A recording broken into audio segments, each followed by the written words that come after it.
একটু অন্যরকম ভাবে মিষ্টি তৈরি করতে চাইলে রেসিপিটি দেখে নিতে পারেন। একটি ব্লেন্ডারের জারের মধ্যে নিচ্ছি কাঠবাদাম আর কাজু বাদাম, আধা ভাঙা করে গুঁড়া করে নিলাম। এর মধ্যে দিয়ে দিলাম বীজ ছাড়ানো খেজুর, সব একসাথে ব্লেন্ড করে নিয়েছি।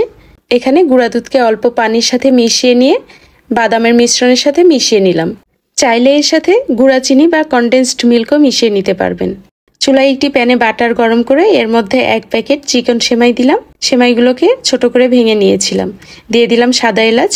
বেশ কিছুটা সময় ভেজে নিয়ে মিষ্টির জন্য দিয়ে দিলাম কনডেন্সড মিল্ক।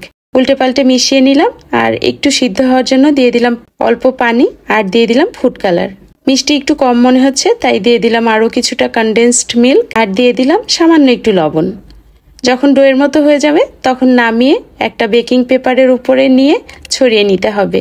মাঝখানে বাদামের রোলটাকে দিয়ে ভালো মতো রোল করে নর্মাল ফ্রিজে রেখে দিয়েছিলাম, বের করে কেটে নিতে হবে।